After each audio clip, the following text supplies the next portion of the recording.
말씀 들어가기 전에 제가 말씀을 한번 더 읽고 기도하고 말씀 나누겠습니다. 빌립보서 3장 12절부터 14절 말씀입니다. 나는 내가 이미 도달한 것처럼 말하지 아니하며 이미 완전한 것처럼 말하지도 아니하고 다만 그리스도 예수님께서 나를 붙잡아 이루시고자 하신 그것을 붙잡으려고 뒤따라가노라. 형제들아, 나는 내가 이미 붙잡은 줄로 여기지 아니하고 다만 이 한 가지 일을 행하나니 곧 뒤에 있는 그것들은 잊어버리고 앞에 있는 그것들에 도달하려고 나아가 그리스도 예수님 안에서 하나님의 높은 부르심의 상을 받으려고 표대를 향해 밀고 나아가노라. 아멘. 기도하시겠습니다. 하나님 아버지 감사합니다. 이렇게 귀한 주의 첫날을 맞이해서 주님께 영광 돌리고 주님을 찬양드리는 기회를 허락해 주셔서 감사합니다. 주님, 이 시간 주님의 말씀을 함께 나누는 시간입니다. 주님, 듣는 자나 전하는 자나 모두 은혜 받고 정말 주님께 더욱더 헌신하는 자리가 될 수 있도록 도와주시옵소서. 주님 또한 미천하고 한없이 부족하고 한없이 약한 제가 주님의 말씀을 나눕니다. 주님, 저의 힘을 모두 빼고 정말 주님께서 저와 함께 하셔서 성령님의 힘으로 말씀을 나누어서 모두 은혜 받는 시간 될 수 있도록 도와주시옵소서. 말씀을 듣는 중에 딴 생각하지 않고 정말 시험 들지 않고 주님만 바라보는 저희가 될 수 있도록 도와주시옵소서. 예수님의 이름으로 기도드렸습니다. 네. 잠깐 말씀을 나누기 전에요. 요즘에 올림픽 경기가 한창인데요. 정말 런던 2008년은 베이징 올림픽이었는데 시차가 1시간밖에 안 나서 그냥 새벽잠 안 자고 그냥 평상시 생활하면서 볼 수 있었는데 런던 올림픽 이제 시작하면서 정말 새벽 경기가 많아서 잠도 못 자고 많이 경기를 보시는 분들이 많은데요.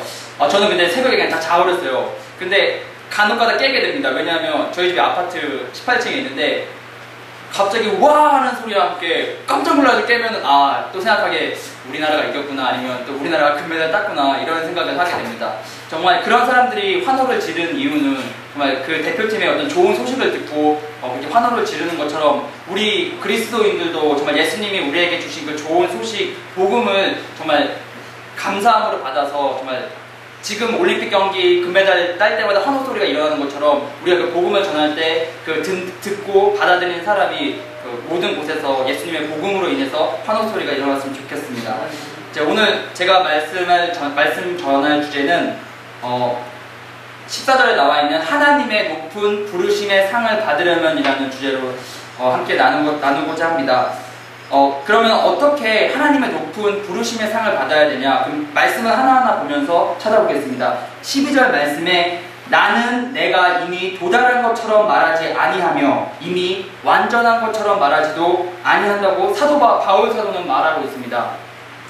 정말 이 바울 사도는 어떤 사람입니까? 하나님 앞에서 인정받고 신실하고 또 하나님 앞에서 쓰임받았던 사람입니다. 근데 그런 사람이 나는 내가 이미 도달하지도 아니하고 완전하지도 아니한다고 말씀하고 계십니다. 근데 약간 모순적인 게, 근데 사도 바울은 여러 차례 나를 따르라, 나를 본받으라는 말을 자주 합니다. 고린도전서 11장 1절에 내가 그리스도를 따르는 자가 된 것 같이 너희도 나를 따르는 자가 되라. 빌립보서 3장 17절에 형제들아, 너희는 함께 나를 따르는 자가 되고 또 너희가 우리를 본보기로 삼은 것 같이 그렇게 걷는 자들을 주목하라. 정말 이런 나를 따르라는 말은 예수님께서도 하신 말씀인데요. 정말 사도 바울이 이런 말을 할 수 있었던 건, 성경에 기록까지 할 수 있었던 건 그만큼 자기 자신이 하나님 앞에 인정받고 떳떳했던 그런 사람임을 알 수 있습니다.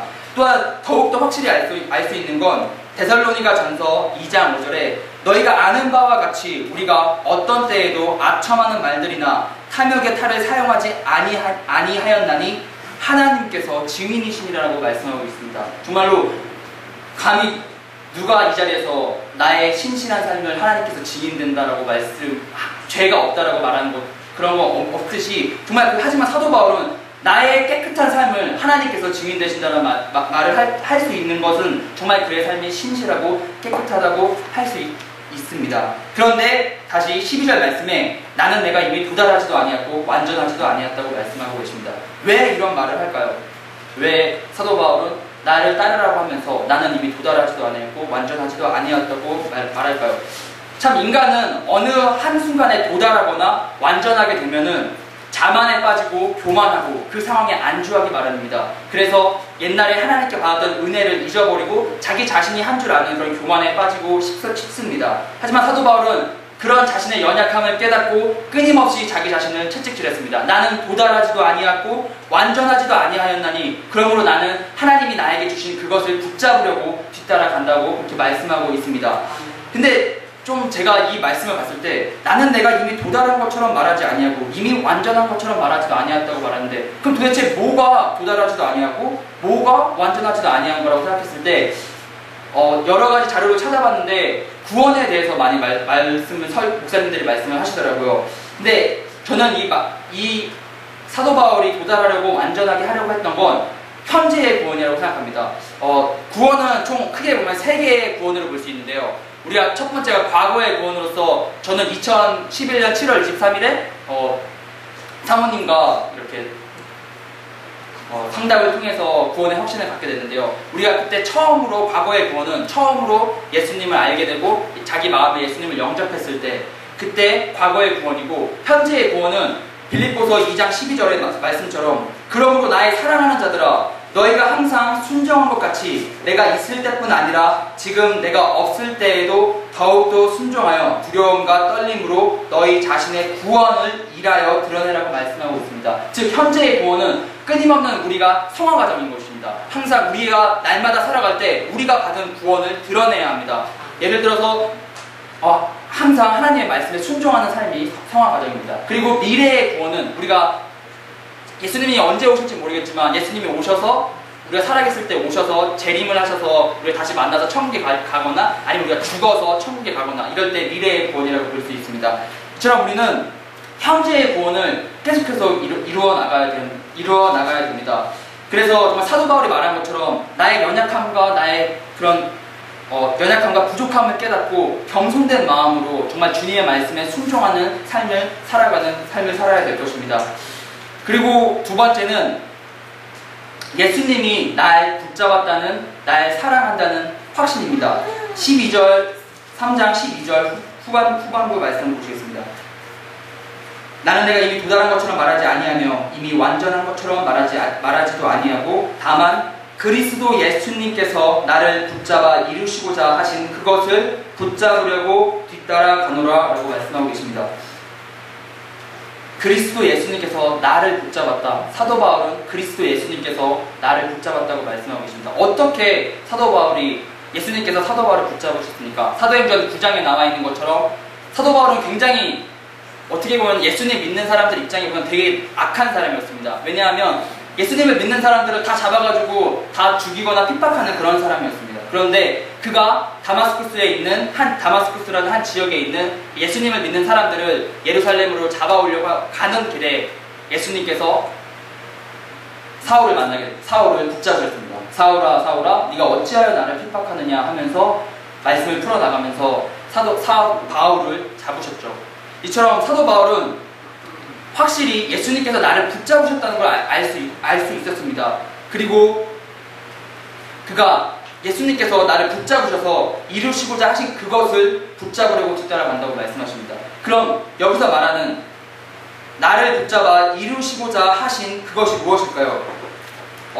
모두 다 잘 아시겠지만 사도 바울은 이방인에 대한 복음 사역에 힘썼습니다.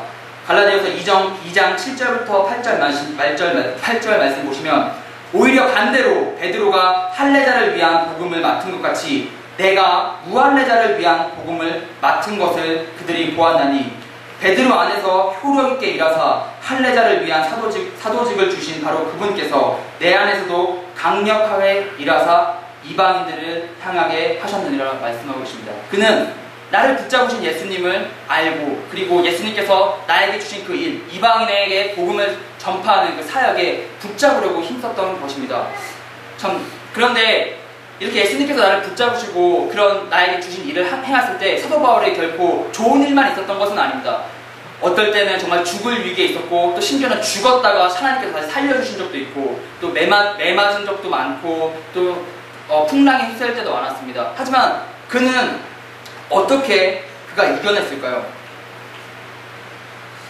정말 그는 어떻게 극복했는지 그 말씀을 찾아보면 나와 있습니다. 모두 다 잘 아시는 말씀인데요. 로마서 8장 38절 39절에 내가 확신하노니 사망이나 생명이나 천사들이나 권능들이나 현재 있는 것들이나 장래 있는 것들이나 높음이나 깊음이나 다른 어떤 창조물이라도 능히 우리를 그리스도 예수 우리 주 안에 있는 하나님의 사랑에서 떼어놓지 못한다고 말씀하고 계십니다. 이처럼 사도 바울은 나를 붙잡으신 주님이 나를 버리실 리가 없다. 그리고 나에 대한 사랑을 결코 끊지 않으실 거라는 확신을 가졌기 때문에 그가 이방인들에 대한 복음을 끝까지 전파할 수 있었던 것입니다. 우리 또한 마찬가지입니다. 우리가 요한일서 4장 7절 말씀 보시면 요한일서 4장 9절 말씀 보시면 우리가 그분을 사랑함은 그분께서 먼저 우리를 사랑하셨기 때문이라고 말씀하고 계십니다. 우리도 잘 알고 있습니다. 내가 예수님을 먼저 사랑해서 예수님이 날 붙잡으신 게 아니라 예수님이 날 사랑하셨기 때문에 내가 예수님을 사랑할 수 있었던 것입니다. 우리가 그런 사랑을 생각했을 때 결코 우리는 흔들려서 안 됩니다. 또 좀 모두 다 믿음 생활을 하시면 경험하실 수 있겠지만요. 어떨 때는 정말 저도 초신자 때는 정말 하나님께서 기도하면은 다 이루어주시는 것 같더라고요. 이렇게 처음 믿음 생활할 때 하나님께서 저를 사랑하는 것 같고, 정말 나와 함께 하신다. 그런 게 항상 느껴졌습니다. 그런데 점점 이제 생활을 하면 할수록, 하나님이 안 보이는 거예요. 어디 가신 거지? 그런 경우가 있더라고요. 정말 어려운 상황 속에서도 하나님, 예수님 외쳐도 정말 나와 함께하고 계시는 것 같지도 않고, 도대체 어디 계신가? 나를 사랑하시는 하나님이 어디 계신가? 그런 의문에 쌓일 때가 많습니다. 하지만, 하나님은 우리에게 말씀으로 말하시죠. 사도 바울이 그가 로마서 38장 38절 39절을 붙잡은 것처럼 우리도 정말 내가 하나님께서 나와 함께 하시지 않은 것 같음에도 불구하고 하나님께서 나를 사랑하신다는 그 믿음, 그 확신을 가졌기 때문에 그가 이방인에 대한 사역을 시작할 수 있었습니다. 우리 또한 어려운 상황, 어려운 고난이 왔을 때 절대 하나님을 저버리지 말고 정말 하나님만 끝까지 붙잡았으면 좋겠습니다. 정말 근데 되게 감사한 게 어떻게 보면은 하나님을 믿고 나서 하나님의 일을 안 하고 그냥 가만히 있고 하나님을 저버리지 않고 그냥 하나님을 붙잡고만 있어도 하나님 우리를 사랑하신다는 걸 느낄 수 있었습니다. 정말 우리가 어떤 상황이 있더라도 하나님만 저버리지 말고 하나님만 끝까지 붙잡는 저와 여러분이 됐으면 좋겠습니다. 그리고 세 번째로는 담대함을 말씀드릴 수 있습니다. 다시 빌립보서 3장 13절 말씀 보시겠습니다. 형제들아 나는 내가 이미 붙잡은 줄로 여기지 아니하고 다만 이 한 가지 일을 행하나니 곧 뒤에 있는 그것들은 잊어버리고 앞에 있는 그것들에 도달하려고 나아가라고 말씀하고 계십니다. 사도 바울은 뒤에 있는 것들은 잊어버리고 앞에 있는 것들을 향해 나아가라고 말씀하고 계십니다. 근데 참 요즘 세대를 보면 정말 이 말씀처럼 뒤에 있는 것들은 금방금방 잊어버리는 것 같아요. 최신 이 시대를 보면 어떤 예를 들어 스마트폰을 봐도 그냥 주기별로 막 계속 나오더라고요. 그런 것처럼 과거의 것들은 되게 경시하고 최신의 것만 찾는 그런 요즘의 풍조를 볼 수 있습니다. 하지만 성경은 신명기 24장 22절에 하나님께서 이스라엘 백성에게 이렇게 말씀하십니다. 내가 이집트 땅에서 노예였던 것을 너는 기억하라. 그러므로 내가 내게 명령하여 이 일을 행하게 하노라. 끊임없이 이 구절 말고도 끊임없이 하나님께서는 이스라엘 백성들에게 내가 너를 이집트에서 구해냈던 그 과거들을 기억하라고 말씀하고 계십니다. 우리는 즉 이 말씀을 통해서 하나님께서 이루시고자 하신 것은 무엇입니까? 이스라엘 백성들이 그 과거의 것들을 기억해서 하나님을 저버리지 말고 하나님을 더욱더 신실하게 섬기라는 말씀입니다.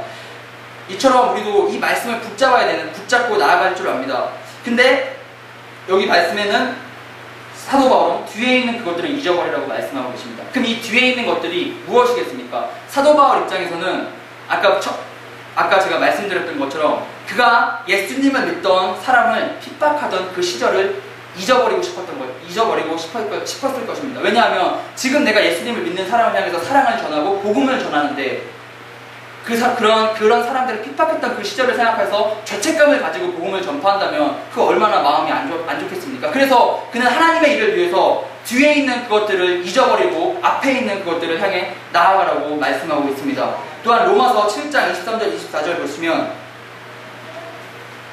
내 지체들 안에서 다른 법이 내 생각의 법과 싸워 내 지체들 안에 있는 죄의 법에게로 나를 사로잡아 가는 것을 내가 보노라. 오 나는 비참한 사람이로다. 이 사망의 몸에서 누가 나를 건져내랴 라고 말씀하고 계십니다. 사도 바울은 이 뒤에 있는 것들 중에 또 이런 것도 있었을 거라고 생각합니다. 바로 이 말씀처럼 내 안에 내 원죄로 인한 내 끊임없는 죄성과 또 하나님을 믿는 그 하나님의 그런 거룩함이 끊임없이 대치되는 상황에서 계속해서 거룩함보다는 죄성이 이겨가는 그 상황을 정말로 잊어버리고 싶었을 것입니다. 왜냐하면 죄에 사로잡힌 사람이 어떻게 하나님의 일을 할 수 있겠습니까? 이처럼 사도 바울은 뒤에 있는 그것들, 내가 예수님의 일을 하고 하나님의 일을 하고 있는 그것들을 방해하고 있는 것들에 대해서 잊어버리고 당당히 앞에 있는 그것들을 향해 나아가라고 말하고 있는 것입니다. 우리도 마찬가지입니다. 또한 우리 인생에서 얼마나 하나님과 나와의 관계에서 가로막는 것들이 많습니까? 그리고 또한 우리가 과거의 죄를 통해서 우리가 얼마나 하나님 앞에 나아가지 못하고 있습니까? 하나님은 절대 우리의 죄를 우리가 회개를 한다면 다시 받아주시는 분입니다. 탕자가 회개를 하고 아버지에게 다시 돌아왔을 때 아버지가 내쫓지 않고 헌대하고 받아주시지 않습니까? 이처럼 우리가 뒤에 있는 과거에 하나님께 잘못했던 것, 나와 하나님을 가로막는 그것들을 계속 생각해내면서 하나님과 멀어지려고 하지 말고 정말 그것들을 과감하게 끊고 과감하게 잊어버리고 하나님을 위해 살아가는 저와 여러분이 되었으면 좋겠습니다. 또한 성경의 한 그 다윗을 보면 제가 참 이 예를 많이 사용하는데요. 다윗과 이제 밧세바가 죄를 짓고 나서 이제 한 아이가 태어납니다. 근데 그 아이가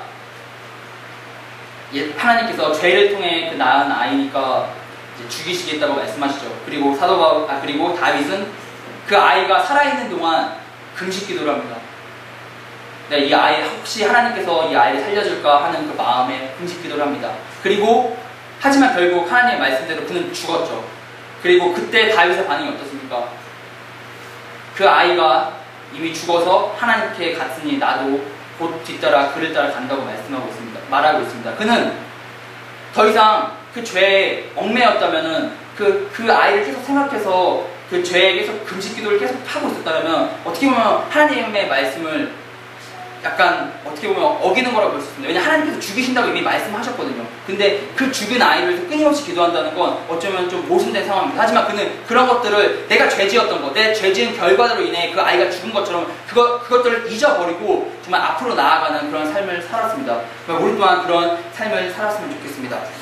14절 말씀 보시겠습니다. 그리스도 예수님 안에서 하나님의 높은 부르심의 상을 받으려고 표대를 향해 밀고 나아가노라 말씀하고 있습니다. 이 12절 13절 말씀처럼 그 말씀들 안에서 그는 하나님의 높은 부르심의 상을 받으려고 표대를 향해 밀고 나아간다고 말하고 있습니다. 우리가 말하는 이 표대는 무엇입니까?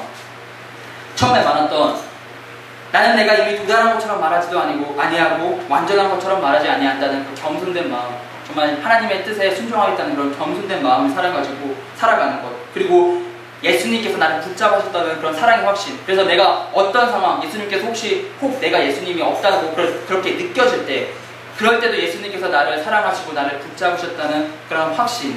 그리고 뒤에 있는 것, 하나님과 나와의 관계를 어지럽히는 그것들을 잊어버리고 앞으로 나아가는 그런 담대함. 이 세 가지 표대를 향해서 그 표대를 들고 그는 하나님의 높은 부르심의 상을 받으려고 나아갔던 것입니다. 정말 하나님의 사랑을 생각했을 때 정말 너무도 감사한 게요. 잠깐 요한복음 말씀 보시면 좋겠습니다. 요한복음 마지막 장인데요. 21장.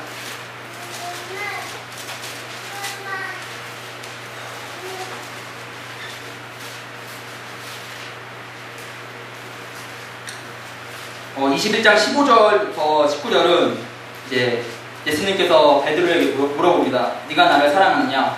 네가 나를 사랑하느냐? 네가 나를 사랑하느냐? 이게 원어상으로 보면은 처음에 사랑할 때는 예수님께서 베드로에게 말했을 때 네가 나를, 이 사랑이 아가페적인 사랑입니다. 즉 끊임없는 무한적인 그런 사랑을 의미하는 건데, 네가 나를 정말 아무것도 생각하지 않고 나만 사랑할 수 있겠느냐라고 물어봤을 때,